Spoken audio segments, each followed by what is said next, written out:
Hey folks, Lisa here from Call That Girl with another end of day business roundup of the calls and things I did today, being an Office 365 consultant and Microsoft Outlook expert. Today is May 25th, 2016, and I got a few jobs here to talk about. I'll make it short, but the topic of today's show is Office 365 consulting. I do quite a bit of it. Many times clients have moved Office 365 for their businesses. They either did it themselves, they had somebody help, or they had Microsoft do it. Or sometimes I'm doing it too, but they need aftercare. They need training, they need configuration help. They kind of don't know what to do with it after they bought it. So that's where I step in. And I gave these folks about a 15-minute talk about, things. I didn't go into detail because I can't. But I just said, look, here's what you guys need. And it looks like to me it'll be probably 2 to 4 hours of the aftercare that they need and then some support time. Many clients need someone like me for the aftercare even afterwards. Help desk, I call it. Help desk support. So if let's say you have a new employee, you want their account set up and have their Outlook set up and get their phones done, or maybe you're firing somebody. You got to get their data quick. And maybe someone's just leaving the company. You got to back up all their stuff. And plus, just fixing Outlook and helping with little things, I do that all the time.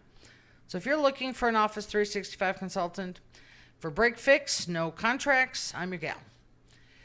Okay, and then I took a Mac job today, a Macintosh 2011 Outlook. That program is getting pretty old, folks. It's time to retire that one.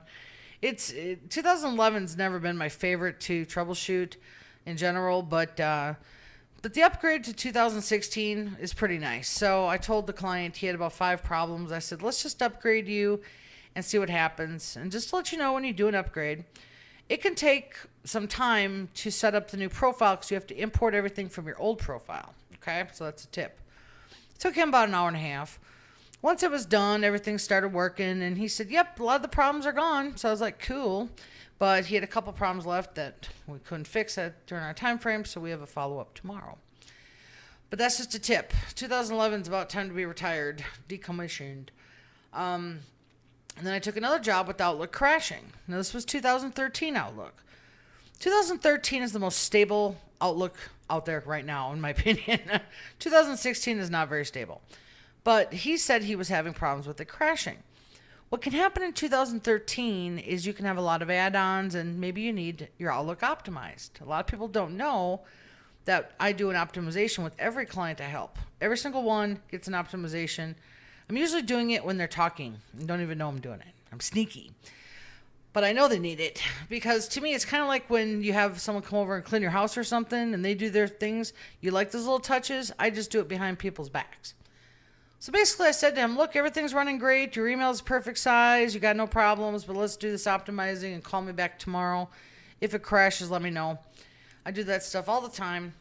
And I don't sometimes know until they test it. So I always tell them that we're going to leave the ticket open and let me know. Then I had another client that called in and they had a PST issue. Outlook 2010, when you set up IMAP accounts, it has to have a PST by default, okay? That's just how it works. 2013 does not do that. Instead, it makes a cache copy of things called this computer only, which I'm sure you've seen that. Well, that's annoying, but that's what you have to do. So for 2010, his issues he was having was email was getting stuck in the outbox. But it really wasn't being stuck. He just didn't have his settings set correctly for send and receiving. So what we did was we ended up spending our time together with him getting to know his IMAP, his Outlook, and little things that he didn't know. So it was a very valuable appointment. Some people should really have an Outlook session with me just to know what Outlook really can do and what they're doing because they don't know. And he knew a lot, but I just try to give those extra touches. And then I had another client that, I think he said that he knew more than me, and I had to laugh because I said, I think you do at this point. I don't know how he set up his folders, but he did something. So he checks a lot of mailboxes, and each person had their own folder within their own mailbox. And some of them were really heavy, had a lot of mail. But the thing is, they weren't being saved in a PST file. They were in an OST file that was not connected to their mail on their IMAP server. I really don't know what he did, but I laughed and said, "You're a genius." So anyway, I said, you do have to take that mail off the OST file, though, because it can't be backed up. An OST file is just a cached copy of what's on your server, Exchange or IMAP.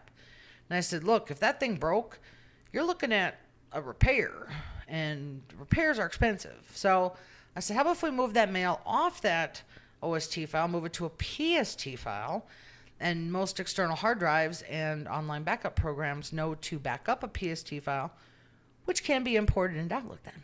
OST files cannot. All right, folks, that's it. I'll make this short, 5 minutes and 38 seconds. If you need my help, you can call me at 612-865-4475. You can email me, lisa@callthatgirl.biz. If you like this video, check out my other videos. I've got lots of them out there, how-tos and some other training ones. And if you like this video, please like it, share it, and subscribe. Talk to you later. Bye-bye.